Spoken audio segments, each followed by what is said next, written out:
বাংলা চলচ্চিত্রের এক কিংবদন্তি ব্যক্তিত্ব ও অসামান্য অভিনেতা নির্মল কুমার। দীর্ঘ ৬০ বছরেরও বেশি সময় ধরে তিনি বাংলা চলচ্চিত্রকে সমৃদ্ধ করেছেন।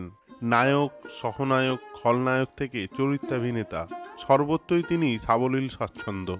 আজকের ভিডিওতে জানাবো তারই জীবনের কিছু কথা, সাথে জানাবো বর্তমানে কেমন আছেন বর্ষীয়ান অভিনেতা।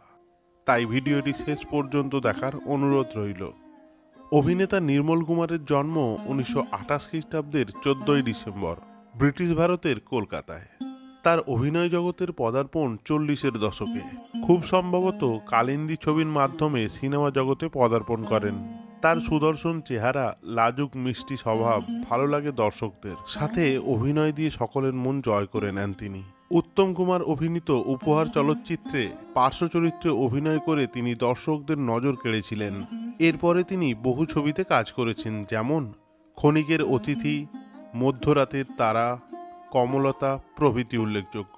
তবে ১৯৬৯ সালে মুক্তিপ্রাপ্ত কমলতা ছায়াছবিতে এক মুসলমান কবি গহর গোসাইয়ের চরিত্রে অভিনয় করেন। অসম্ভব রকমের জনপ্রিয় হয়েছিল চরিত্রটি, সেজন্য তিনি বিএফজে পুরস্কারও লাভ করেন। অভিনেতা নির্মল কুমার বহু ব্যবসা সফল ছবিতে অভিনয় করেছেন। এছাড়াও তিনি ৯০-এর দশকে একের পর এক নামি দামি পরিচালকের ছবিতে কাজ করেছেন, যেমন তরুণ মজুমদার, প্রভাত রায়, স্বপন সাহা, হরনাথ চক্রবর্তী, কৌশিক গঙ্গোপাধ্যায় প্রভৃতি উল্লেখযোগ্য। বাংলা চলচ্চিত্রের কিছু উল্লেখযোগ্য ছায়াছবি বৌরানী, রক্ত নদীর ধারা, লাঠি, সীমান ভূতনাথ, প্রতিবাদ, বিয়ের ফুল এ সকল ছবিতে নির্মল কুমারের অভিনয় দর্শক দারুণ পছন্দ করেছেন।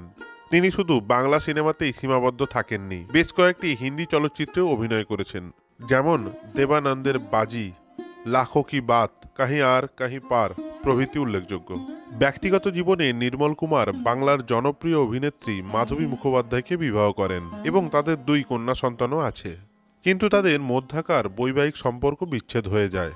বর্তমানে ৯৫ বছর বয়সে তিনি তার বড় মেয়ে মিমি, জামাই, নাতনি জয়ীকে নিয়ে থাকেন লেক গার্ডেনের নিজের দোতলা বাড়িতে। স্ত্রী মাধবী আলাদা থাকেন, তবে সুখে দুঃখে প্রয়োজনে অপ্রয়োজনে মেয়ে নাতনির টানে মাধবী মুখার্জি ছুটে যান স্বামীর বাড়িতেই। আলাদা থাকলেও আজও অন্তরের টান রয়েছে তাদের।